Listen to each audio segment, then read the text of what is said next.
Counterfeit Ozempic has been showing up in the U.S. drug supply, and it's not just Ozempic. Fake versions of Mounjaro and Wegovy are putting lives at risk. These aren't just cheap knockoffs, they're potentially deadly. If you're taking a GLP-1 drug for diabetes or weight loss, this video could literally save your life.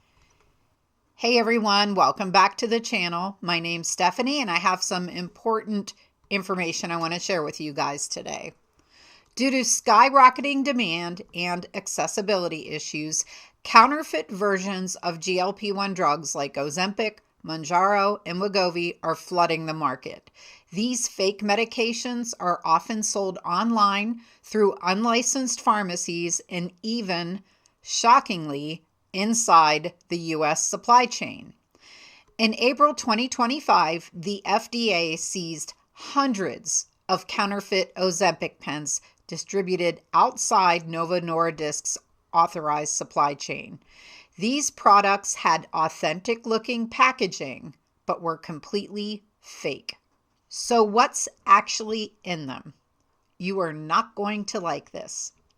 Some contain no active ingredients at all. Others are contaminated with bacteria or unknown impurities. And some counterfeit compounded versions have been found to contain insulin, which could lead to dangerous blood sugar crashes. Even worse, some of these so-called pharmacies don't even exist. The risks of using counterfeit GLP-1 drugs are not just theoretical, they're real, and in some cases they are life-threatening. Top dangers include uncontrollable blood sugar levels, life-threatening diabetic ketoacidosis, infections from tampered needles, ineffective treatment for diabetes or weight loss, meaning it's not going to work, guys, and severe side effects from unknown substances. According to TrueMed, counterfeit diabetes drugs have even led to hypoglycemic seizures, organ damage, and deaths in some global cases. The types of counterfeit GLP-1 products that you might encounter are first, fraudulent compounded medications created by non-FDA approved compounding pharmacies, and they may contain wrong or harmful ingredients. Secondly, illicit online sales. These are sold without prescriptions. They often come from overseas, and they are unregulated and unsafe. Third, those marked as research-only products. They are labeled not for human use, but marketed to consumers. A legal loophole that still puts your life at risk. And number 4, counterfeit brand name products. Fake Ozempic pens with real lot numbers, but fake serial numbers are floating around out there. Here's how you can protect yourself. First, inspect the packaging. Look for typos, peeling labels, or missing information. For Mounjaro, the purple injector button should not move. A key indicator of a real Mounjaro pen is a solid, non-moving purple button on one end. A fake pen may have a button that extends or turns when you're setting the dose, similar to some insulin pens. Secondly, you're going to want to check lot and serial numbers. For Ozempic, there have been multiple lot and serial numbers that are confirmed as counterfeits. You should check those against the FDA's site to verify that they are legitimate.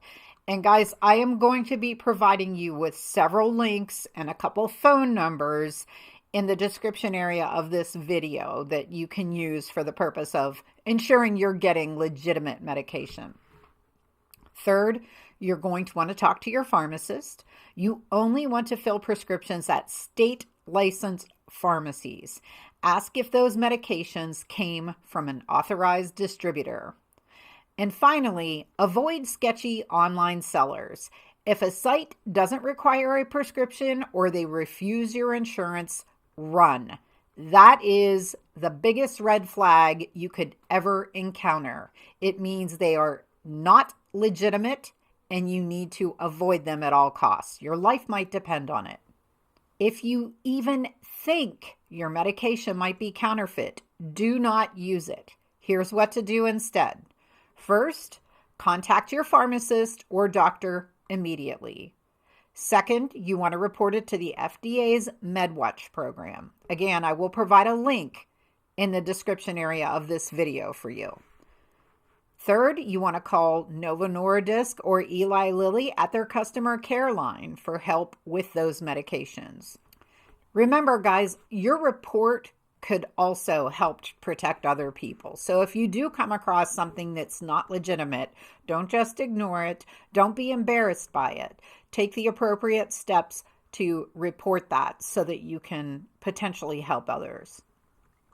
Something to keep in mind is that this is not just a personal health issue. It is a global crisis. And I know that sounds dramatic, but it is a global crisis. And education is our first line of defense. You only want to use licensed providers and pharmacies. You never want to buy GLP-1 drugs off Telegram, Reddit, or any other online resellers. You want to be cautious of telehealth sites that don't require a real consultation. And you should always report suspicious medications to spread awareness. Have you ever seen suspicious-looking GLP-1 medications? Or do you have tips to help others stay safe? Share your story in the comments below. And don't forget to like and subscribe for more GLP-1 health safety updates. Thanks for watching today, and I'll see you in the next video.